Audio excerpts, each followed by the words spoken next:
ఓం అజ్ఞానతిమిరాంధస్య జ్ఞానాంజనశలాకయ చక్షురున్మీలితం యేన తస్మై శ్రీగురవే నమః. మూకం కరోతి వాచాలం పంగుం లంఘయతి గిరిం యత్కృపాతమహం వందే శ్రీగురుం దీనతారణం. ఆజానులంబితభుజౌ కనకావదాతౌ సంకీర్తనైకపితరౌ కమలాయతాక్షౌ విశ్వంభరౌ ద్విజవరౌ యుగధర్మపాలౌ వందే జగత్ప్రియకరౌ కరుణావతారౌ.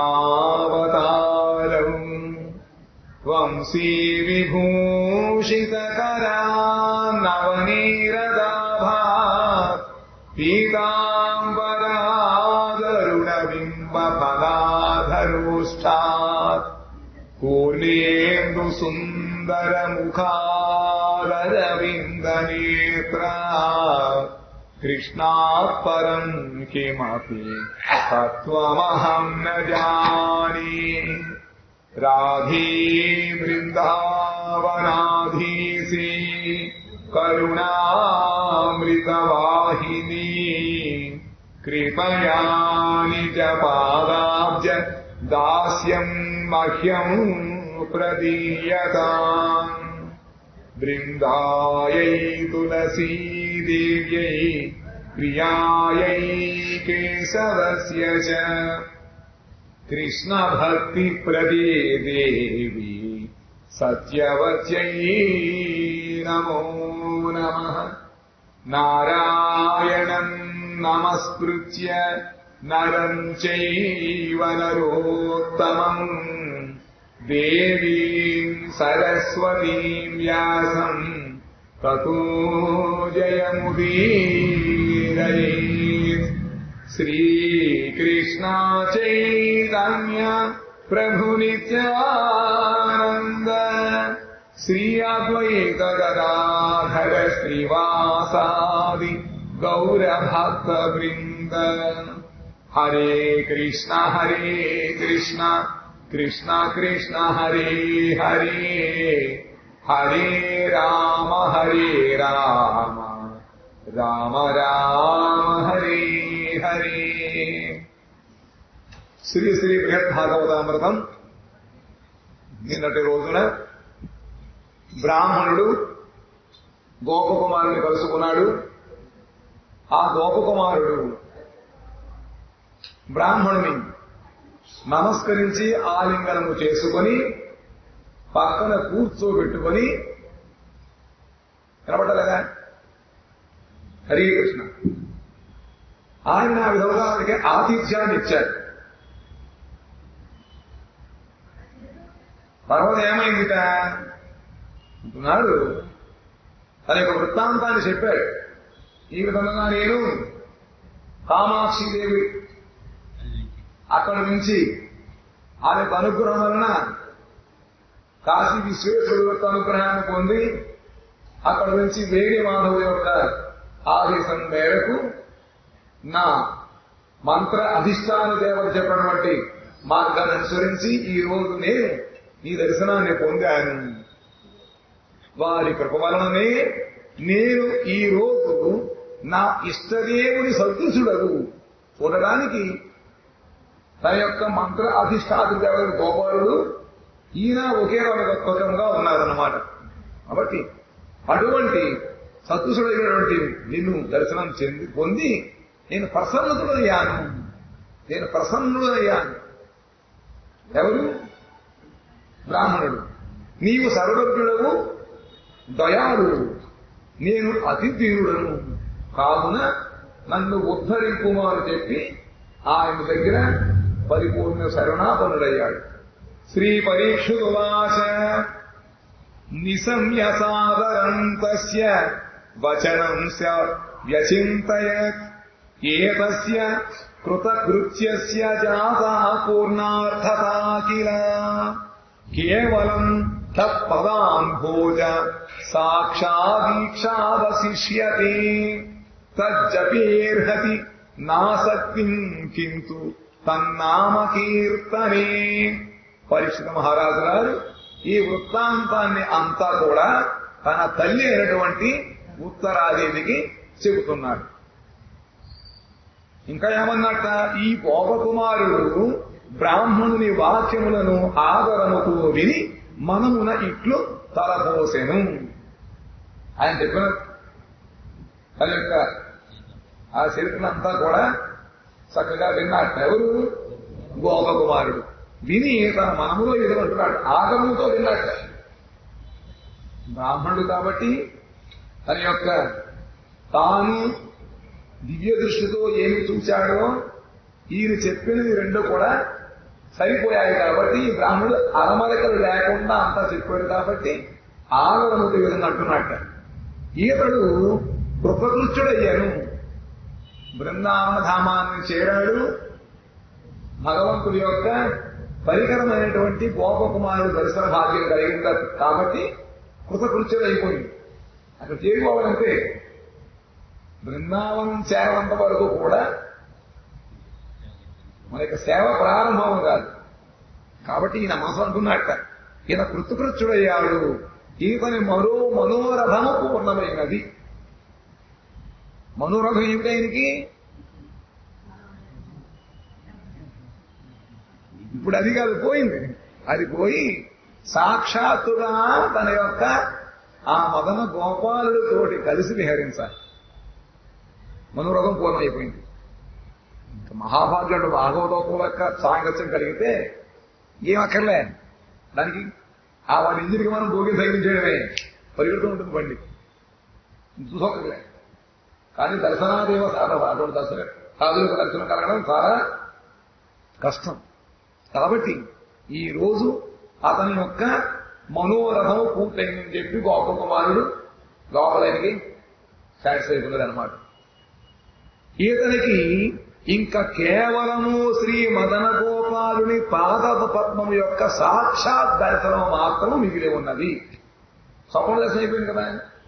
ఇంకా మదన గోపాలుడికి సాక్షాత్ దర్శనం మాత్రమే మిగిలి ఉంది, అన్నీ అయిపోయాయి అనమాట.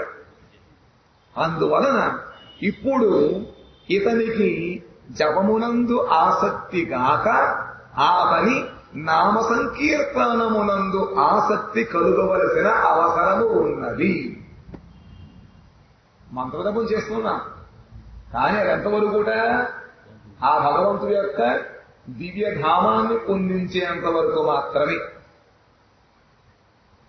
ధామం నుంచి మళ్ళీ అక్కడికి వెళ్లి భగవంతుడి యొక్క సేవలో స్వయంగా పాల్గొని సేవించాలి అంటే దానికి మంత్రం కాదండి, నామ సంకీర్తనం కాదు. మరి మామూలు చెప్పి నిర్మించకూడదు కదా. దేవి యొక్క వాక్యం ముందు అంతటి గురి ఉంది, అది పోదది, పోకూడదు కూడా. అందుకని చెప్పి ఆయన ఆలోచిస్తున్నాడు. परीक्षित महाराज बोलते कालिकामरावचन करलाम से गोप कुमार ब्राह्मण के उठिए नमस्कार करे দেখতে তো আলিঙ্গন করে পাশে বসিয়েছেন। এটাই তার আতিথ্য। তাকে জিজ্ঞাসা করলে তখন মন খুলে ব্রাহ্মণ তিনি তার চরিত্র সম্পূর্ণ সবকিছু বলে দিয়েছেন। আর দিব্য দৃষ্টিতে এই গোপকুমার যেটা দর্শন করেছে আর ব্রাহ্মণ যেটা করেছেন দুটোই মিল খেয়েছে, একই। সেই জন্য তার প্রতি আরো আদর বেড়েছে। কার প্রতি? কার? ব্রাহ্মণের প্রতি গোপকুমারের। তখন বলছেন, মনে মনে চিন্তা করছে, এই গোপকুমার চিন্তা করছেন, এ সমস্ত কাহিনী বলছেন পরীক্ষিত মহারাজ তাকে, তার মাতা উত্তরা দেবীকে। পরীক্ষিত মহারাজ মনে করছে এ এই ব্রাহ্মণের বাক্যগুলি শুনে আদরের সহিত মনের মধ্যে এরকম ভাবতে লাগলেন, এই ব্রাহ্মণটা কৃতকৃত্য হয়েছে, তার মনোরথটা পরিপূর্ণ হয়েছে। বাকি রয়েছে মাত্র শ্রী মদন গোপালের সাক্ষাৎ দর্শন, তার শ্রী চরণ কমল দর্শন করার একটা মাত্র বাকি রয়েছে। एक बार दर्शन करते गए कि मंत्र जब चलते ना एकमात्र नाम संकीर्तन माध्यमे সেই ভগবানের দর্শন ভগবানের লীলা প্রবেশ করে সবকিছু ঘটবে। সেই জন্য কিন্তু এই ব্রাহ্মণের জপের প্রতি বেশি আসক্তি, যেহেতু তার গুরুদেব সাক্ষাৎ কামাখ্যা দেবী আদেশ করেছেন কখনো ছাড়বে না বলে দিতে, কিন্তু কখনো ছাড়বে না। সেই জন্য মন্ত্র জপকে ছাড়তে বলে এখন ছাড়বে না। আগে আগে কি করতে, তার ইতিহাসের প্রতি তার একটা বিশ্বাস জন্মাতে হবে। মনে করছেন কি জপের আসক্তি থেকে নাম সংকীর্তনে আসক্তি তার হতে হবে, এরকম চিন্তা করে তিনি কি বলছেন, শ্রীমন মদন গোপাল পাদাব্জোপাসনাৎ পরম নাম সংকীর্তন পরায়াৎ বাঞ্ছাতীত ফলপ্রদাত। নাম সংকীর্তন বাঞ্ছাতীত ফল প্রদান করবেন। তল্লীলাস্থলপালীনাম শ্রদ্ধা সন্দর্শনাদরৈঃ সম্পাদ্যমানান নিতরাম কিঞ্চিন্নাস্ত্যেব সাধనం సంజాత ప్రేమకాచ్చాస్మా చతుర్వర్గ విడంబకాత్ తత్పాదాబ్జ వశీకరాదన్య సాధ్యం నకించన। তার পাদাব্জ বশীকরণ করার একমাত্র উপায় নাম সংকীর্তন ছাড়া আর অন্য গতি অন্য পথ নাই। నామ సంకీర్తనము ద్వారా శ్రీ మదన గోపాలుని చరణ కమలముల ఉపాసన కంటే ఉత్కృష్టమగు సాధన ఇంకొకటి లేనే లేదు. ఈ 2 రకాల జపతపాలు ఉన్నా కూడా ఆ లోకానికి లేదా ఆ భూమికి చేరడం వరకే దర్శనం అయితే అవుతుంది. కానీ ఆ లీలా రసమూర్తి అయినటువంటి రసికశేఖరుడు శ్రీకృష్ణుడు యొక్క దర్శనం కావాలి అంటే నామ సంకీర్తనం తప్ప ఇంకే వేరే ఉపాయం లేదు. అందుకనే ఇది కలియుగ ధర్మము అనడం కన్నా భగవత్ ప్రేమని పొందించేటువంటి మంత్రము కాబట్టి మహాప్రభువు అందరికీ ఇచ్చారు. వస్తూ వస్తూ ఈ కలియుగము ధర్మ ప్రచారం చేసిన సమయం ఆసన్నమైంది కాబట్టి నామాన్ని సంకీర్తన చేస్తూ కలియుగ ధర్మం చెప్పారు. కానీ మహాప్రభు చెప్పిన మంత్రము కలియుగ ధర్మం కోసం ఎంతో ఉత్కృష్టమైనదన్నమాట. యుగధర్మము ద్వారా మనకి ముక్తి కలుగుతుంది. కానీ మహాపురుషుడు ఉత్కృష్టమైన నామ సంకీర్తనము ద్వారా సాక్షాత్ ఆ మోహనుడు మదన గోపాలుడికి చరణ కమలముల యొక్క ఉపాసన జరుగుతూ ఉంటుందన్నమాట. సంకీర్తనము ద్వారా ఉపాసన తప్ప ఇంకేం లేదు. గోసలుగా చెప్పారు కలియుగములో విశేషంగా సంకీర్తనము ద్వారానే మిగతా భక్తి అంగముల యొక్క వ్యాజనము అంటే చేయడం అవుతుంటుందన్నమాట. కాబట్టి ఈ నామ సంకీర్తన ద్వారా మాత్రమే దాని ఆదరముతో అనుష్ఠింపబడినచో, ఈ నామ సంకీర్తనము ఆదరముతో అనుష్ఠింపబడినచో వాంఛాతీత ఫలమును పొసంగును. ఆదరంతో చేయాలన్నమాట. శ్రీ మదన గోపాలుని లీలాస్థల సమూహములపై విశ్వాసము, వాటిని సందర్శనాది విషయములు, సాధ్య సాధనములు, తత్సముదాయమును ఆదరముతో నామ సంకీర్తనము చేయడం వలన లభించును. మామూలుగా మనం వెళ్ళి చాలాసార్లు గుర్తున్నాము చూస్తాం. విష్ణు యొక్క దేవస్థానం చాలాసార్లు మనం వెళ్ళొచ్చాం. ఏమైంది? కాడు నొప్పులు డబ్బు పోయింది. మనకి ఏమనుభూతి కలిగిందిటే చూసొచ్చామంతే.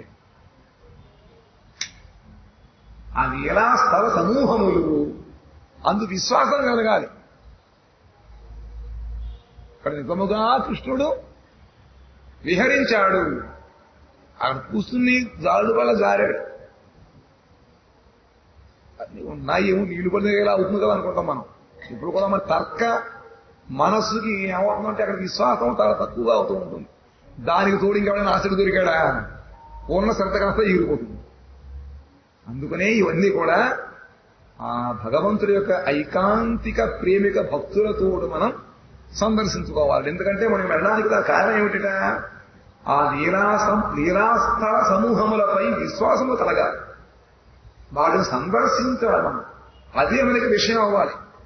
అక్కడికి వెళ్ళాము, పాండగ డబ్బులు ఇచ్చామా లేదా, కోతులు మేత పెట్టామా, పిల్లలకి సాకిరెడ్లు ఇచ్చామా, వీటి ఎందుకు ఉంటుంది? బుద్ధి ఉంటే ఇంకేమవుతుందా? సందర్శనే విషయం. చక్కగా సమ్యక్ రూపముగా ఆ లీలల యొక్క కథలు వింటూ దర్శనం చేసుకోవాలి. అప్పుడే హృదయంలో ఒక విధమైన భావం వస్తుంది.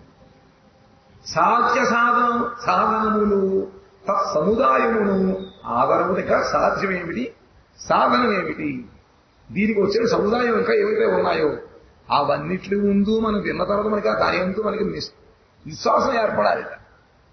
ఈ విశ్వాసం ఎలా వస్తుందా? కేవలము నామ సంకీర్తనము చేయుట వల్ల లభించును.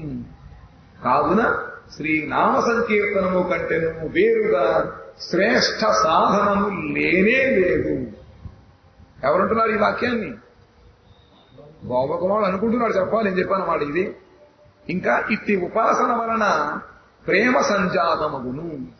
నామ సంకీర్తన ఉపాసన ద్వారా మాత్రమే లోపల మనకి భగవద్ విషయముల యందు ప్రేమ సంజాతము అంటే లోపల ప్రవేశించి చక్కగా అక్కడ తిష్ట వేస్తుందన్నమాట. అన్నిటికీ అంటుతుంది. అది ప్రేమ సంజాతం అంటే చక్కగా సంకలనిస్తుంది. అది అప్పుడు ఏమవుతుంది? దాని వలన చతుర్వర్గములు తుచ్చములని తోచును. ఇప్పుడు మనం అంటున్నాం ప్రేమ ముక్తి కన్నా ప్రేమ గొప్పది, ధర్మ అర్థకామ మోక్షములు తుచ్చమని అంటున్నాం. కానీ నిజంగా మనకి తుచ్చమైనటువంటి లోపల భావం వచ్చిందా? బాధల వల్లి వదిలిపోతుంది, దుఃఖాలు కష్టాలు పోవాలనుకుంటాం. కానీ ఎంతవరకు ఆ ఉపాసన ద్వారా మనలో ప్రేమ సంజాతం అంటే ఒక విధమైనటువంటి ఆదరము కలగదో అంతవరకు మిగతా విషయవాసనలు కూడా బాగా అనిపిస్తూ ఉంటారు. ఎప్పుడీ దాని యొక్క రుచిమని తెలుస్తుందో అనుభవం వస్తున్నప్పుడు చతుర్వర్గములు అని ఒక రుచిమని వస్తాయన్నమాట. అందువల్ల కోరం అని ఏమి తనకనక వస్తు వాహన ప్రాప్తిస్తూ అంటే బాగా సిద్ధించాలనుకుంటా. ఇష్టకామ్యార్థ ఫల సిద్ధిరస్తు అంటే అయిపోతూ ఉంటాయి. ఇవన్నీ కూడా వాడి మనసు ఉండదు. భగవంతుడు ఇంక ఏమైనా కోరాలని కూడా మనకు అనిపించదు. ఏం కోరదా? ఒకలే కోరుకోవడం నిలబడడం కోసం కోరికలు కోరేది. కోరిక రాదనమాట, ఇంకా పోతుంది. ఎందుకు కూడా ప్రేమ నామసం చేసినట్లయితే దీని వలన మదన గోపాలుని వశీభూతము చేసుకునవచ్చును. ఇంకా ఈ నామ సంకీర్తన వలన చేసినట్లయితే అక్రమంగా భగవంతుడు కూర్చుంటాట. సూరదాసు గారికి కళ్ళు తెలియదు బాబాయి. కానీ గానం చేస్తూ ఉంటే భగవంతుడు కూర్చుని వింటున్నాడు, అర్థం చేస్తున్నాడు. లోపల అనుభవిస్తున్నాడు, బయటకు భగవంతుడు కూర్చున్నాడు. ప్రేమిక భక్తుల దగ్గరికి భగవంతుడు పొమ్మన్నా పోకుండా వచ్చి కూర్చుంటాడు. అది ఎలా వస్తుందా? భగవంతుని వశీకరణ చేసేటువంటి వస్తువు ఏది అంటే ఇదే నామ సంకీర్తనమే. ఇహాహు ఇదే సర్వసిద్ధి హోయివేయాలన్నారు. ఎన్ని రకాలు అన్నీ అయిపోతాయి. కానీ దాని అందే మనకి దానికన్నా ఇంకా మంత్రం మంచిది అనుకుంటా ఉంటాం. కూర్చుని ఇష్టం చేస్తాం కూర్చొని చెప్పండి మామూలు అర్థం చేశారు. ఇప్పుడు దాన్ని చేస్తే మనకి ఇంకా దాని యొక్క ముఖ్యం తెలియట్లేదు. అందుకని ఈ నామ సంకీర్తనం వల్లనే కేవలము మదన గోపాలుని వశీభూతము చేసుకొనవచ్చును. కావున ఈ ఉపాసన వశీకరణము వంటిది. వశీకరణ కావాలి మరి ఎంతమంది చేస్తున్నారు? వశీకరణం చేసుకోవడం కోసం ఎన్ని రకాలైన అంగులు చేస్తూ ఉంటారు. రకరకాల బాగా మనం భగవంతుని వశీం చేసుకోవాలి. ఆయన దగ్గర ఉండి ఇంకేముంది? ఏం అవసరం ఉండదు. కాబట్టి మనం ఆయన దగ్గర వెళ్ళలేదు కదా. ఆయన దగ్గర మన దగ్గర రాసుకోవాలి.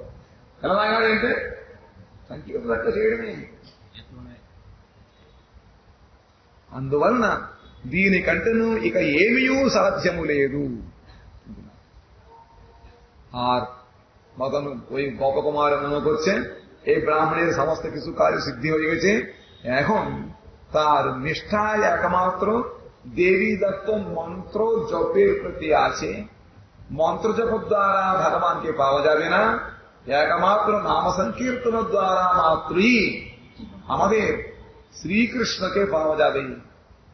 একমাত্র সপরিকর শ্রীকৃষ্ণ ভগবানকে পেতে গেলে নাম সংকীর্তন ছাড়া অন্য উপায় নেই। আর কি বলছেন, এই নাম সংকীর্তনটাই মদন গোপালের শ্রীচরণ কমল সেবা থেকে উৎকৃষ্ট সাধন আর নেই। এই নাম সংকীর্তন যদি আদরের সহিত অনুষ্ঠান করা যায় তবে বাঞ্ছাতীত ফল প্রদান করবেন। আমাদের মাথায় কতটুকু বাঞ্ছা আমরা করতে পারি, কিন্তু বাঞ্ছের অতীত যে উৎকৃষ্ট ফল আছে সেইটাও ভগবান প্রদান করবে একমাত্র আদরের সহিত ভগবানের নাম সংকীর্তন করলে। আর কি বলছেন, মদন গোপালের লীলাস্থল সমূহের প্রতি বিশ্বাস আগে সৃষ্ট হতে হবে। বিশ্বাস আছে আমাদের, বলছে দেখাচ্ছে, দেখছে এই কৃষ্ণের চরণ, এখানে ওই কৃষ্ণ আনা গুড়ি দিল, কুদু করে বেঁধে দিয়েছে, আর ওই ইত্যাদি ইত্যাদি লীলাগুলো শুনে আসছে, বিশ্বাস করি। আর দ্বাপর যুগে কৃষ্ণ করেছে এই কোনো দেখে থাকে নাকি মনে করি আমরা। লীলাস্থল আধ্যাত্মিক সেই লীলা করেন গৌড়রায়, কোন কোন ভাগ্যবান দেখবারে পায়। আজ পর্যন্ত ভগবান শ্রীকৃষ্ণ মথুরা ব্রজমণ্ডলে লীলা করছেন, আমাদের গৌরবী মায়াপুর ধামে লীলা ধারণ করছেন, অযোধ্যায় রামলীলা নৃত্য করছেন, কিন্তু কোন কোন ভাগ্যবান ব্যক্তি মাত্র দর্শন করতে পারে। বিশ্বাস আসতে হবে, লীলাস্থলের প্রতি বিশ্বাস, সেইটাই আমাদের দর্শন করার একমাত্র বস্তু। এইরকম একটা বিষয় ধরে তার প্রতি একটা আদর, আর সাধ্য সাধনের মধ্যে যত রকম বস্তু সমুদায় আছে এ সমস্ত কিছু একমাত্র আদরের সহিত নাম সংকীর্তন করার দ্বারা মাত্রই লাভ করতে পারব। সেই জন্য নাম সংকীর্তন থেকে আর শ্রেষ্ঠ সাধন কিছু নেই। আর এই উপাসনার দ্বারা, কি উপাসনা, নাম সংকীর্তন উপাসনার দ্বারা হৃদয়ের মধ্যে প্রেম সঞ্জাত হয়। যখন প্রেম সঞ্জাত হয় তখন চতুর্বর্গ কি, চতুর্বর্গটা কি, ধর্ম অর্থ কাম মোক্ষ, এইগুলি তুচ্ছ বোধ হয়। আর মদন গোপালকে বশীভূত করা যাবে, নাম সংকীর্তন করলে এসে বসবে। আর শ্রোতার কেউ আসুক না আসুক, বুড়ো হয়ে গেছে, ছবি দেখতে পাচ্ছে না, কিন্তু সংকীর্তন করছে, সঙ্গে সঙ্গে প্রশ্ন ছুটে এসছে, এরকম শুনছে। কার কাছে? সুরদাস, ছবি দেখেন নাই? আর বলছেন সেই জন্য এই উপাসনটা ভগবানের বশীকরণ করার একমাত্র উপায়। সেই জন্য এই উপাসনা থেকে নাম সংকীর্তনকে আর কোন উৎকৃষ্ট সাধনা নেই, সাধ্যও নেই।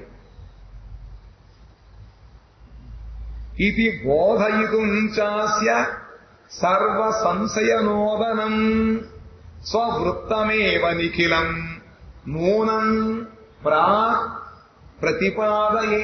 সেই জন্য কি করতে হবে, এই নাম সংকীর্তনের প্রতি সেই ব্রাহ্মণের দৃঢ় বিশ্বাস জন্মাতে গেলে কিছু তাকে দৃষ্টান্ত দেখাতে হবে। দৃষ্টান্ত বলতে কাহিনী, গল্প কি। সেই জন্য আমি আগে এই যে আমার সমস্ত বৃত্তান্তটা বলবো, গল্প মনে হচ্ছে, আগে আমার কাহিনীটাকে বলি।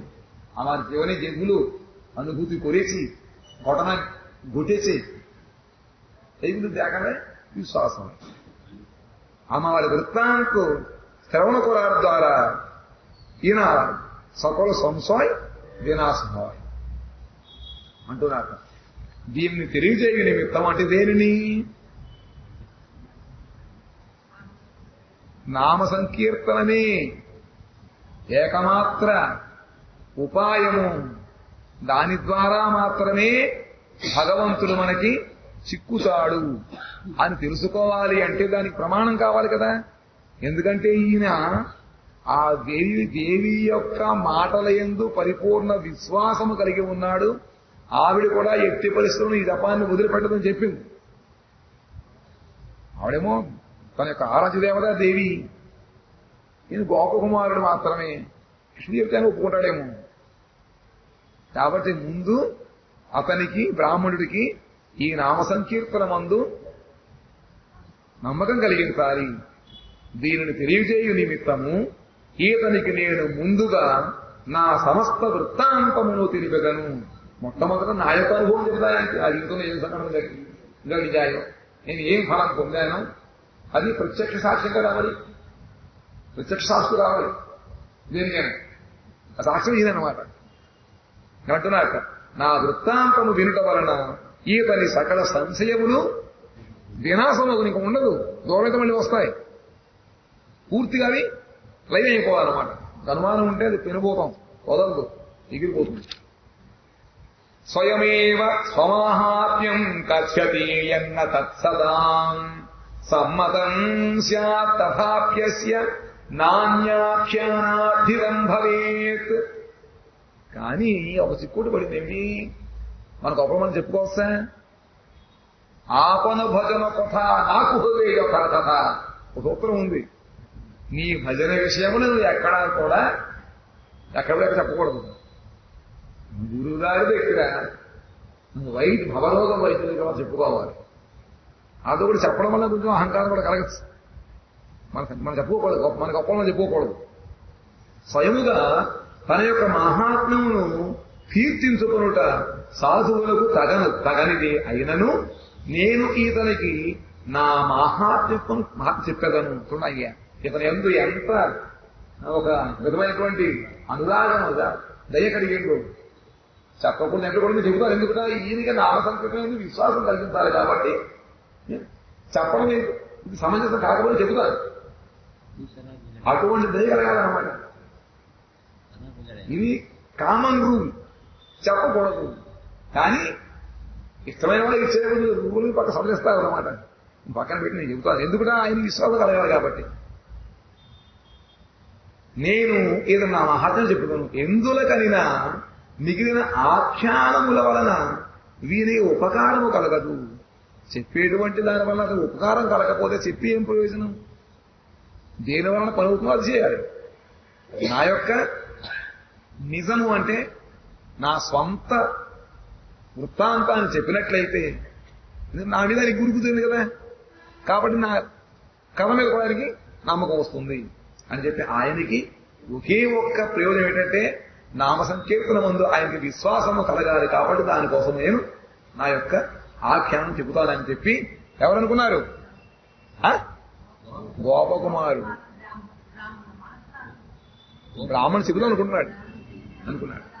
ఏవం వినిశ్చిత్య మహానుభావో గోపాత్మజోసావధాప్యప్రం ఆత్మానుభూతం గదితం ప్రవృత్తః పౌరాణికో యద్వదృషి పురాణం.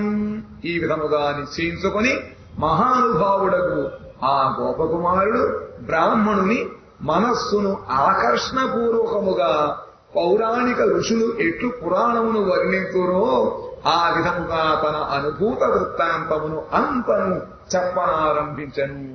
విసుగు పెట్టకూడదు చెప్తుంటే, చెప్పారే ఊరుకోని కొంతనొప్పు అలా రాకూడదు. అందుకని పూర్వకాలములో ఋషులు ఏ విధంగా అయితే ఇతిహాస పురాణాలు తన శిష్యులకి కూర్చోబెట్టి కథగా చెప్పారో ఆ విధముగానే ఈ మహానుభావుడు గోపకుమారుడు బ్రాహ్మణుని యొక్క మనస్సును ఆకట్టుకుని చెప్పడం కోసం అని చెప్పి ఆయన చెప్పడం మొదలుపెట్టాడు. ఇవి చింతాకరులే ఏకమాత్రం నామ సంకీర్తనేరు ప్రతి ఏ ब्राह्मणेर विश्वास जन्माते गए हमारे कहीं बोलते रहो। हमारे वृत्तांत गोप कुमार की भावी यही भगवत पार्षद पेয়েছে সেই কাহিনীটা, কিন্তু আপন ভজন কথা এটা সূত্র আছে। এটা হলেও এই ব্রাহ্মণের চরিত্র জানতে পেরেছে আর একটা লোকের উপকার হবে এই দ্বারা। আমার যদি এইরকম বলে আমার নাম ফটো দিয়ে ক্যামেরার মধ্যে দিয়ে একটা মারা করে দেবে এইরকম যদি প্রতিষ্ঠা থাকলে বলতেন, কিন্তু এর দ্বারা ওনার মঙ্গল হবে, উপকার হবে। সেই জন্য ওই দেবীর প্রতি যে বিশ্বাস আছে সেই বিশ্বাস থেকেও নাম সংকীর্তনে একটা বিশ্বাস জন্মাতে গেলে এই প্রত্যক্ষ কাহিনী বলতে হবে। মানে নিশ্চয় করে তিনি বলা শুরু করেছেন কিরকম পূর্বকালে যেরকম ঋষিগণ পুরাণগুলি ব্যাখ্যা করতে শুরু করেছেন না, সেই রকম গল্পের সহিত ব্রাহ্মণের মনকে আকর্ষণ করে বসিয়ে কথা বলতেন। না হলে দু একটা কথা বলবে যদি মনটা কিছু ভাবে তোমার গল্প তুমি বলছো, সে বলে দেয় রুচিটা দহে উঠবে, তখন আর বসবে না। সত্য এই জন্য তার অনুভূত বিষয় সবকিছু বলা শুরু করেছে। কিভাবে বলছেন శ్రీ గోపకుమారు చాలా జాగ్రత్తగా వినాలి, తెలిసిందా? పురాణం సగం వినకపోయినట్లయితే ఏమవుతుంది? పొందలేరంతే, ఎలా ఎక్కడ కూర్చుంటాం అంతే. అత్రేతిహాసా బహవే విద్యంతేథాపి గచ్చతి స్వవృత్తమేవానుస్మృత్య మోహాదావపి సంగతం. గురువుగారు జపం చేయలేకపోతున్నాను, జపం చేస్తున్నా రుచిగా పెట్టలేదు అంటున్నావా లేదా? మరి అసలు నామకంగా రుచి ఉందా? విశ్వాసం ఉందా? ఏమీ లేదు. ఉంటే మిగతా పనులు మానసం చేయగలుగుతాం, కానీ అన్ని పనులు చేసుకున్న తర్వాత సమయం చేస్తున్నాం. మనం పరిపూర్ణంగా విరుద్ధంగా ఉన్నాం. కాబట్టి నామము యందు మనకి శ్రద్ధ విశ్వాసము, ఈ నామము ద్వారానే నేను కృష్ణ పొందినటువంటి మనకి దృఢమైనటువంటి విశ్వాసం కలగాలంటే దీన్ని వినాలి. దాని పురాణ ఫలితం అదే చివరి చెప్పేటువంటిది. మీ ఇష్టం కావాలంటే కూర్చోండి, లేకపోతే వినకుండా చెప్పి కూర్చోండి. హరే కృష్ణ. అప్పుడు ఏమన్నట్ట శ్రీ గోపకుమారుడు అంటున్నాడు, ఈ విషయమును వివరించుటకు బహు విధములైన ఇతిహాసములు ఉన్నప్పటికీ నేను నా వృత్తాంతమునే వర్ణన చేస్తున్నాను. ఇది చెప్పడానికి రకరకాల ఉన్నాయి. పశువులు అనుకున్నాడు, ఉత్తరాదేవికి నేను ఈ విషయాన్ని రకరకాల పురాణములు ప్రమాణములుగా నేను అన్ని సాగరించి చెప్పగలను.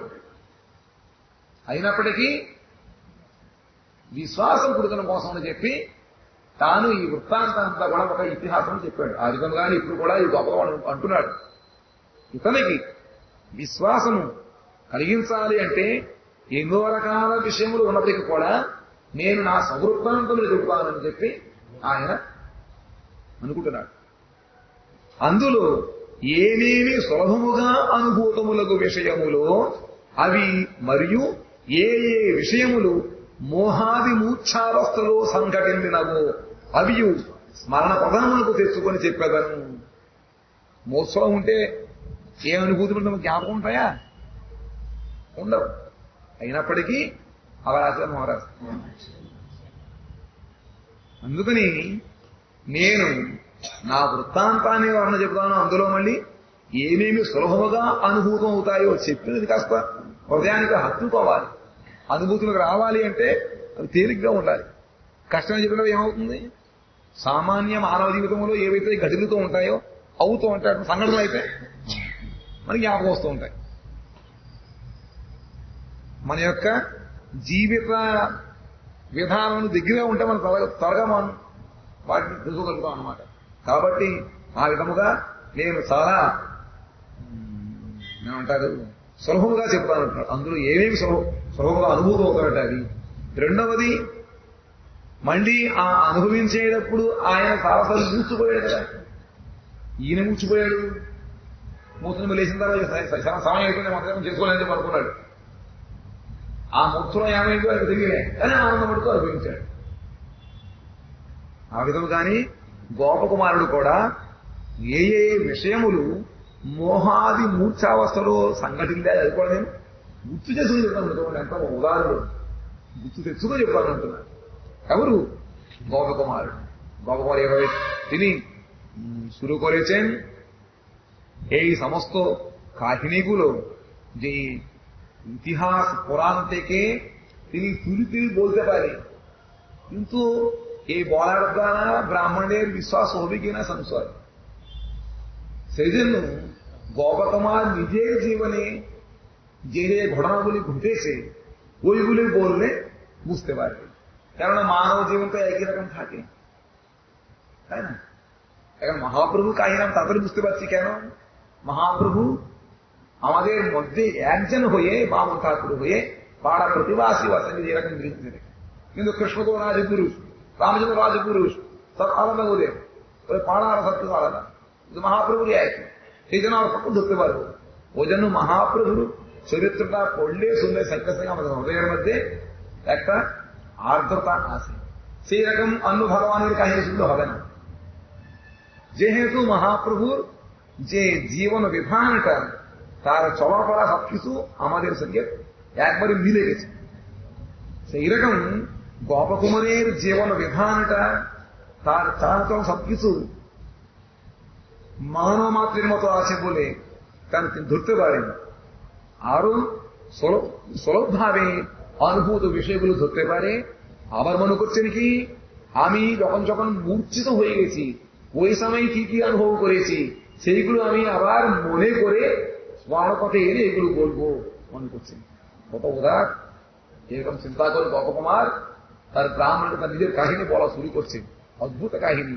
গোপাল বৃত্তৈর্বৈশ্য গোবর্ধন নিবাসিনঃ পুত্রোহমীদৃশো বালঃ পুরাদাশ্চারয়न् নিজাঃ হস্মিन् গোবর্ধনে কৃষ্ণাতীরে বৃন্দাবনেऽত্র চ মাধুরে মণ্ডলে বালৈঃ সমম বিপ্রবরস্থিতঃ। শুরু করেছে কাহিনী, কিন্তু এখন থেকে ভালো করে শুনতে হবে। কিভাবে বলছেন, আমি গোবর্ধন নিবাসী। গোপকুমার তার আগে জন্মে আমি গোবর্ধন পর্বতের কাছে থাকতাম, গোয়ালা বৃত্তিতে গোপালন।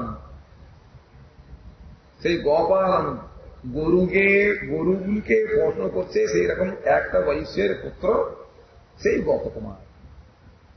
তুমি এখন আমাকে কিভাবে দর্শন করছো? আমি আগেও এরকম ছিলাম, মানে এর মধ্যে অনেক বৎসরে কি যুগ চলে গেছে।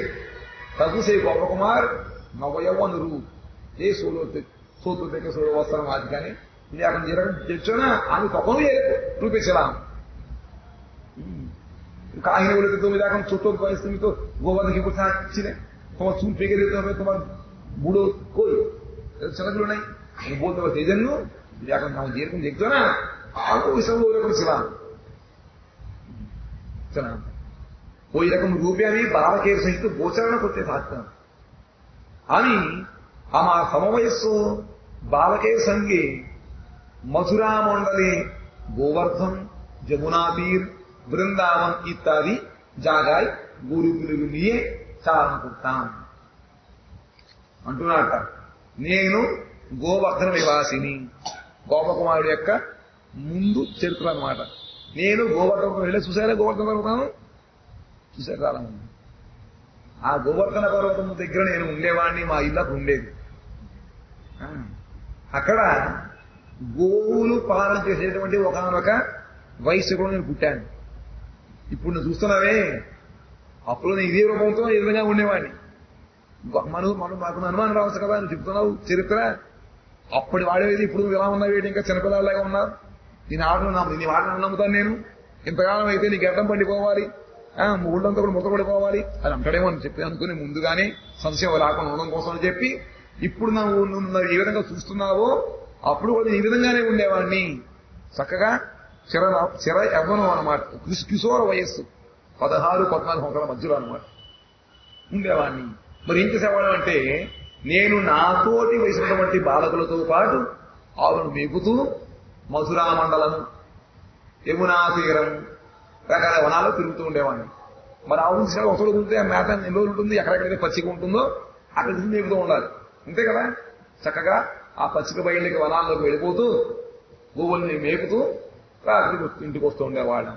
వనమధ్యే చ పశ్యామో నిత్యం ఏకం ద్విజోత్తమం దివ్యమూర్తిం విరక్తాఢ్యం పర్యటంతమితస్తపః. এইভাবে আমি যখন গোচারা করতে করতে বনমধ্যে ভ্রমণ করছি, ওই সময় বনমধ্যে একজন ব্রাহ্মণ উত্তমকে দর্শন করতাম। তিনি কে? নিত্য প্রতিদিন দর্শন করত। তিনি দিব্যমূর্তি, সুন্দর তেজ সম্পন্ন ব্রাহ্মণ। আর విరక్తాఢ్యం విరక్తদের মধ্যে তিনি শ্রেষ্ঠ, তাই তো? পরিপূর্ণ বৈরাগ্যতা, পর্যটন্তম ইতস্তত, এদিকে ওদিকে ঘুরতো। আজকে এই জঙ্গলে দেখলাম, কালকে ওই জঙ্গলে দেখলাম, ওই বনের মধ্যে, এরকম প্রতিদিন দর্শন করতাম। কীর্তয়ন্তম মুহু কৃষ্ণম চপধ্যান রতন ক্বচিৎ, নৃত্যন্তম ক্বাপি গায়ন্তম क्वापि हासपरं क्वचित्, विक्रोशन्तं क्वचित् भूमौ स्थलन्तं क्वापि मत्तवत्, लुठन्तं भुवि कुत्रापि रुदन्तं क्वचिदुच्चकैः, विसन्ध्यं पतितं क्वापि श्लेष्म लालाश्रुधारया, पङ्कयन्तं गवां वर्त्मन् रजांसि मृतवत् क्वचित्। আমরা মানে তিনি এবং অন্যান্য গোপবালকগণ প্রতিদিন এই উত্তম একজন ব্রাহ্মণকে দর্শন করতাম। তিনি মূর্তিভূত দিব্য স্বরূপ, বৈরাগ্যযুক্ত শ্রীকৃষ্ণ নাম সংকীর্তন করতে করতে এই দিকে ওই দিকে তিনি ঘোরাফেরা করত। একবার জপ করত, একবার সংকীর্তন করত, কখনো কখনো ধ্যান মগ্ন হয়ে থাকত, আর কখনো কখনো উন্মত্তের মতো নৃত্য করত, কখনো কখনো গান করত, কখনো কখনো হাসত, চিৎকার করত, এইরকম কখনো কখনো মাটিতে শুয়ে থাকত, কখনো কখনো আর জোর করে কান্নাকাটি করত, কখনো কখনো হাসিয়ে করা ঘুমেতে পড়ে থাকত, কখনো কখনো তার মুখে নাকে লালা বের হয়ে ওই মাটিটা কাদা হয়ে তার গায়ে লেগে যেত। এইরকম থাকত। কখনো কথায় মরার মতো পড়ে থাকতো, ఇవాళ చెప్తారు. ఆ విధంగా గోప మిగతా గోప కుమారులతో పాటు ఆవులు మేపుకుంటూ పెడుతున్నప్పుడు ప్రతిరోజు కూడా ఒక బ్రాహ్మణుడు చూసేవాళ్ళ. వాడు ఆ బ్రాహ్మణోత్తముడు చక్కటి కాంతితో ఉండేవాడుట. ఆ బ్రాహ్మణుడు దివ్య స్వరూపుడు, వైరాగ్యం కలిగిన వాడు, కృష్ణనామ సంకల్పం చేస్తూ అటు తిరుగుతూ ఉండేవాట. ఒక్కొక్కసారి జపం చేసినప్పుడు చూసేవారు, ఒక్కొక్క రోజు నాట్యం చేస్తున్నాడు, ఒక్కొక్కసారి ఆయన కూర్చుని ధ్యానం చేస్తున్నాడు లేదా పాడుతున్నాడు, దగ్గరగా కృష్ణుడు పిలుస్తున్నాడు, ఒకసారి మూసి పడిపోతున్నాడు, ఒక్కొక్కసారి ఆయన ఏడుస్తుంటే కళ్ళ నీళ్లకి ఆ చొంగకి మచ్చంతా కూడా బురద అయిపోయి ఒంటి నిండా అవుతుంది. ఒక చోట శరీరంలో ప్రాణం లేని వాడు ఎప్పుడు ఉండేవాడు. ఈ విధంగా ప్రతిరోజు కూడా ఆయన్ని చూస్తూ ఉండేవారు. ఎవరు? ఈ గోపకుమారుడు, ఆయన ఉన్నటువంటి మిగతా గోపాలుగా అన్నమాట. కౌతుకేన వయం బాలాయమోనుం వీక్షితుం సదా సతు గోపకుమారాన్నో లబ్ధ్వా నమతి భక్తితః గాఢమాశ్లిష్యతి ప్రేమ్ణా సర్వాంగేషు సచుంబనం పరిత్యక్తుం న శక్నోతి మాదృశాన్ ప్రియ బంధువత్. మేము బాలకులము కావున కుతూహలముచే సర్వదా అతను దర్శించడానికి వెళ్ళేది వారము. బాలకులు ఎక్కది కాబట్టి చూస్తూ రోజు చూస్తూ ఎక్కడ ఉన్నాడు ఆయన, ఈ వాళ్ళ మడికి వాళ్ళు ఉన్నాడేమో అని చెప్పి ప్రతిరోజు కూడా ఆయన కోసం ఎత్తిగా వారు వీళ్ళు చూస్తూ ఉండేవారట. సర్వదా అతని దర్శనం కోసం వెళ్ళేవాళ్ళం. అతను మమ్ములను గోపబాలులను తెలుసుకొని భక్తితో నమస్కరించేవాడు.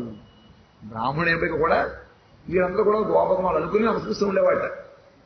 ఒక్కొక్కప్పుడు మమ్మలను గాఢాలింగనము చేసుకొనుచు ప్రేమతో సర్వాంగములను ముద్దులుకొని ఒక్కొక్కసారి ఆలింగనం చేసుకునేవాట.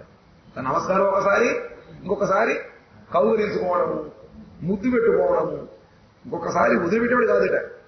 అతడు మమ్ములను తన ప్రియబంధువు వలె భావించి వదిలిపెట్టుటకు సమర్థుడయ్యేవాడు కాదు.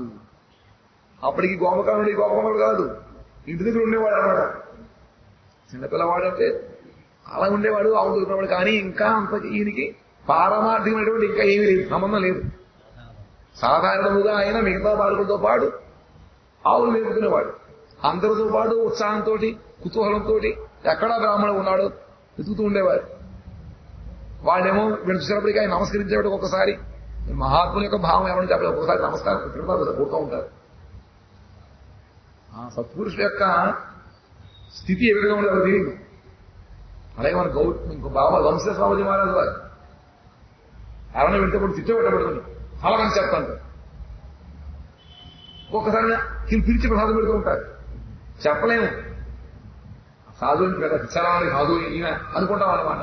వాళ్ళ యొక్క నడవడికి ఎలా ఉంటుందంటే పిచ్చివాళ్ళే ఉంటుంది. ఇష్టపడితే మనం పిలిచి ప్రసాదం పెడుతూ ఉంటారు. ఒకసారి తెరవేస్తూ ఉంటారు. చెప్పలేదు ఎలా ఉంటుంది. అది ఈయన కూడా నమస్కరించేవాడు. ఒకసారి కౌగిలించుకొని అతని యొక్క ఆత్మ బంధువుల వలె ఒళ్ళంతా కూడా కడిమేస్తూ ముద్దు పెట్టుకుని ముందు పెట్టేవాడు కాదుగా. తన ప్రియ బంధువుని వలె భావించి వదిలిపెట్టడానికి సమర్థుడయ్యేవాడు కాదు. మయా ఘోరసదానాది సేవయాసౌ ప్రసాదితః ఏకదా యమునా తీరే ప్రాప్యాలింగ జగాదమాం వత్స త్వం సకలాభీష్ట సిద్ధిమిచ్చసి చేదిమం ప్రసాదం జగదీశస్య స్నాత్వా కేస్యాం గృహానమత్. నేను ఎవరు? ఆ గోపకుమారుడు దుగ్ధాధికములను ఇచ్చి అతన సేవ చేసేవాడను. అందరూ ఒక రకంగా ఉంటే ఇరిగేదో సుఖం ఉంది కాబట్టి ఆ బ్రాహ్మణుడు ఆయన ఉన్నప్పుడు వెళ్ళి నమస్కరిస్తూ పాలు కానీ మజ్జిగ కానీ ఏదైనా సరే ఇచ్చేవాట. సేవ చేసేవాడు అనమాట. అది ముందు సేవా ప్రవృత్తి మనలో కలగాలి. ఓకేనా?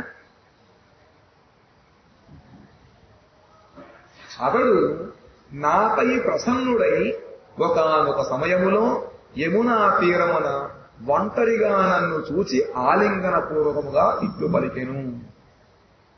అతడు అప్పుడు ఆ బ్రహ్మడు గోపకుమారుడిపై ప్రసన్నుడయ్యాట.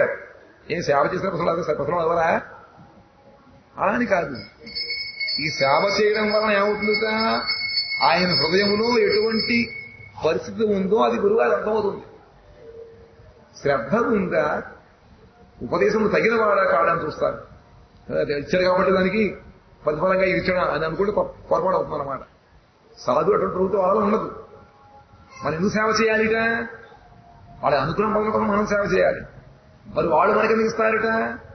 మనం చేసేటువంటి సేవ ఎటువంటిదో చూసి వాళ్ళు శ్రద్ధగా చేస్తున్నాడా, నిజముగా దీనికి అర్హుడా, మనం ఇచ్చేటువంటి వస్తువుని ధరించి ఉంచుకోగలడానికి సూచిస్తారన్నమాట. అర్థమవుతుందా? సేవ చేయడంతో కూడా నమస్కరిస్తేనే వరం ఇస్తాడా అనుకుంటాం. మనం గాలికి మాట్లాడుతూ ఉంటాం. అలాగే కృష్ణుడి దగ్గర పెడితేనే అన్ని రకాలు వస్తాయా అంటే అందులో ఉందది. మహాపురుషుల నామములోనే శక్తి, మిగతా నామంలో శక్తి ఉండదంత. పక్షపాతం కానీ అధికారికి లేదు. కొంతమంది అక్కడ ఉంటూ ఉంటారు. కానీ మా కృష్ణయ్య మా వాళ్ళు అలాంటి వాళ్ళు కాదు. ఈ సాధువు గారు ఏదో మాకు లావాదేవీలు ఇస్తేనే ఇస్తామని కాదు. అంటే ఈ సేవ చేయనేటువంటిది శ్రద్ధకి ఒక నిదర్శనం అన్నమాట. అది కూడా ఆయన ఈ విధంగా చేస్తున్నప్పుడు ఎంతవరకు ఆయనలో ఈ ఇచ్చేటువంటి వస్తువు ధరించేటువంటి క్షమత ఉంది, నిజంగా చేయగలరా లేదా, లేకపోతే ఏదో కోతికి వజ్రం ఇస్తే ఏం చేస్తున్నది, అలా ఉంటుందన్నమాట. అందుకని ఈయన చూశాట, ప్రసన్నత కలిగింది ఆ గోపకుమారుడి మీద. అందరిలాగా ఉండలేదు, వీడు వేరుగా ఉండి చేస్తున్నాడు కాబట్టి ఆయనకి గోప సంతృప్తి కలిగిందన్నమాట. ఒకనొక సమయంలో అప్పుడు ఆ గోపకుమారుడు ఒంటరిగా ఉన్నట్టు, ఏకాంతగా ఉన్నప్పుడు ఒక్కసారిగా కౌగిలించుకొని ఆయనతో ఈ విధంగా అంటున్నారు. ఎవరు? ఆ బ్రాహ్మణుడు అంటున్నారు. ఏ బ్రాహ్మణుడు? ఈ బ్రాహ్మణుడు కాదు, ఆ బ్రాహ్మణుడు. సరే, ఇద్దరు మర్చిపోకూడదు. ఆ బ్రాహ్మణోత్తముడు ఈ గోపకుమారుడిని కౌగిలించుకొని ఒంటరిగా అంటున్నాడు అనమాట. వత్స, నీకు సర్వాభీష్ట సిద్ధి పొందమని నేడి అభిలాష ఉన్నచో, కండిషన్ ఏమిటి? సర్వ అభీష్ట సిద్ధి పొందాలని కోరిక ఉన్నట్లయితే ఈ కేసీ తీర్థములో, ఎక్కడుంది కేసీ తీర్థం? అక్కడే మన అస్సాం బ్రాహ్మణుడు గోపకుమారుడు కలుసుకున్నాడే, ఎక్కడైతే ఆ కర్రవృక్షం పొదలో కేసీ తీర్థాన్ని, తీర్థం పక్కనే ఉందన్నమాట. అది అక్కడ పడుకుని ఏడుస్తుంది, కలుసుకున్నా కలిగిన ఆ పక్క తీర్థంలో స్నానం చేయమన్నట్ట. అది చూపిస్తున్నాడు, చూసారా? దగ్గర ఉంది తీర్థం అన్నమాట. ఈ కేశతీర్థంలో నన్ను స్నానమాచరించి నా తల నుండి ఈ జగదీశ్వరుని ప్రసాదమును స్వీకరించుము అన్నారు ఆయన. నీకు కనుక సర్వ అధిష్టలు సిద్ధి పొందాలని కోరిక ఉన్నట్లయితే ఈ యమునా నది తీసుకున్నటువంటి జలములో స్నానం చేసి అది అన్నారు. ఏమవేదం భవన్ మంత్రం స్నాతాయోవద్దిదేశమే పూర్ణకామోనపేక్ష్యోసి స దయాళు శిరోమణి. అతడు పూర్ణకాముడు. ఇది పూర్ణకాముడు ఎందుకు చెప్పాట? నేను పాలిస్తే కాబట్టి భగవానికి ఇచ్చాడా? అలానే కాదు. ఆయనకు ఎటువంటి కోరికలు లేవు. ఒక పూర్ణకాముడు అంటే ప్రపంచములో ఏ వస్తువు యొక్క అవసరము లేకుండా వాళ్ళ యొక్క సాధన ద్వారానే లేదా ఆ సాధ్య వస్తువు యొక్క స్మరణ ద్వారా ఆనందం పొందుతూ ఉంటారు. జీవ నిర్వాహము కానీ లేదా వాళ్ళ యొక్క సాధన కానీ ఇంకా ప్రపంచ వస్తువు ఏది మీద ఆధారపడడం అన్నమాట. అటువంటి వాళ్లే ఎవరు ఏమంటారు? వాళ్ళని పూర్ణకాముడు. సర్వ విషయములందు అనపేక్షుడయ్యును దయాశిరోమణి కావున నేను స్నానము చేసి వచ్చిన పిమ్మట అతడు నాకు మంత్రమును ఉపదేశించాను. ఇంకేమన్నట్ట? పూజా విధిం శిక్షయుతుం ధ్యేయముచ్చారయం జపే ప్రేమాకులో గతో మోహం రుదన్ విరహణీవ సహ. అతడు నాకు పూజా విధి నేర్పు నిమిత్తము జపకాలమందు ధ్యేయరూపము యొక్క ధ్యానము చెప్పనారంభించి ప్రేమ విప్పలుడై విరహిణి వలె రోధించు మూసుకురయ్యను. మంత్రం ఇచ్చారు కానీ ఆ మంత్ర జపం ఏ విధంగా చేయాలి? మరి మంత్రం దేవుడు పూజ చేయాలి కదా, అనుష్ఠానం ఉంటాయి. అవి చెప్పేటప్పుడు ధ్యాన శ్లోకం చెబుతున్నట్ట. ఆ భగవంతుని ఏ విధంగా ధ్యానము చేయాలి, ఆ ధ్యానం మనం చెబుతుంటే శ్లోకం చదివేస్తాం. కానీ మహానుభావులు ధ్యానం చేస్తున్నప్పుడు వాళ్ళకి కూడా కనపడుతుంది అన్నమాట దేవత. ఇంకా ఈ బ్రాహ్మణుడు ఆ ధ్యానము చెబుతూ ఉండగా ధ్యానం వర్ణన చేస్తుంటే అందులో తారత్వం అయిపోయి ఆ భగవంతుని యొక్క రూప దర్శనం వలన ఆయన భగవద్ విరహాన్ని అనుభవిస్తూ విరహిణి ఏ విధంగా అవుతుందో ఆ విధంగా ఆయన విరహంతో కింద ముచ్చులైపోయాడు. కాబట్టి ఉపదేశం మాత్రమే జరిగింది, దాని తర్వాత ఇంకేమీ కూడా అవలేదన్నమాట. ఆ విధంగా భగవత్ ప్రేమ రోధిస్తూ ఏడుస్తూ పడిపోయాట కిందకంతే. बताया ये भावे से प्रतिदिन तारा एकदम ब्राह्मण के दर्शन করছে। সেই ব্রাহ্মণটা কখনো কখনো কাঁদছে, কখনো হাসছে, কখনো ধ্যান করছে, কখনো সংকীর্তন করে আনন্দে এইদিকে উঠে ঘোরাঘুরি করছে, বিভিন্ন রকম তার সাত্বিক বেকারগুলি দর্শন করছে। এর মধ্যে এই গোপকুমার যে গোপকুমার প্রভা বলছে তিনি সেই ব্রাহ্মণকে একটু সেবা করতেন। কিভাবে? কখনো দিন গোড় দিয়ে, কোনদিন দুধ দিয়ে, কিছু কিছু জোগাড় করে দিয়ে এভাবে কিছু না কিছু সেবা করত। তার সেবাকে সন্তুষ্টি হয়ে, মানে সেবা প্রবৃত্তি না থাকলে সেবা করলেই কি মন্ত্র দিবে এরকম না, সেবা প্রবৃত্তি দেখে সেবা প্রবৃত্তি থাকলেই তার সেবা করুক না করুক সেই মন্ত্রটা দান করবেন তো সেই মন্ত্রটা তিনি ঠিকভাবে জপ করতে পারি কিনা, সেই ক্ষমতাটা রাখি কিনা, ধরতে পারি কিনা, এইগুলো পরীক্ষা করে একদিন কি করলো, যমুনা নদীর তীরে যখন একলা যখন এসেছিল তখন সঙ্গে সঙ্গে গৌতমকে ডেকে আলিঙ্গন করে, হে বৎস, তুমি সর্বাভীষ্ট সিদ্ধি করিবার জন্য তোমার লালসা আছে কিনা, তাহলে তুমি এই স্নান করে আসো। তিনি সঙ্গে সঙ্গে তার উপরে একটা শ্রদ্ধা আছে সেই জন্য তার কথা হচ্ছে তিনি গিয়ে স্নান করে গেলেন। সঙ্গে ওই ব্রাহ্মণ তাকে মন্ত্র উপদেশ করলেন। মন্ত্র উপদেশ করে মন্ত্রের দেবতা ধ্যান পূজা বিধি শেখানোর জন্য বসে ধ্যানের সম্বন্ধে বলতে বলতে তার ভগবানের ধ্যান আসার সঙ্গে সঙ্গে তিনি কাঁদতে কাঁদতে নিচে পড়ে গেল। কেটা? সেই ব্রাহ্মণ গগকুমারকে তার মন্ত্রমাত্র দিয়েছে, তার কিভাবে জপ করতে হবে, কতবার জপ করতে হবে, তার ধ্যান কার মন্ত্র এটাও বলে নেই। আমাদের ব্রাহ্মণকে কামাখ্যা বলে বলেছে এই নাম সর্ব গোপাল মন্ত্র বলে তাকে পরিচয় দিয়েছে, কিছু বলেছে, কিন্তু এখানে বলতে পারলো না। গুরুদেব যে প্রেমে কখনো নিচে পড়ে গেল। મૂછાવ થાકું আমাদের কখন হাত তাকিয়ে আছে আমাদের ব্রাহ্মণ তারপরে কি হয়েছে భగవాన్ కృపగా చెప్పవచ్చు కాబట్టి ఈ విధంగా ఆయన గురుగారు ఆ భగవద్ విగ్రహంలో ఏడుస్తూ ముచ్చురైపోయాడు అది పడుకున్నాడు ఆయన ఈ బ్రాహ్మణుడు వింటున్నాడు గోపకుమారుడు దాని తర్వాత ఏమైందో మనం భగవద్ అనుగ్రహం ఉంటే తర్వాత విందాం వాంఛా కల్పతరుభ్యశ్చ కృపా సింధుభ్యయేవ చ పతితాం పావనేభ్యో వైష్ణవేభ్యో నమో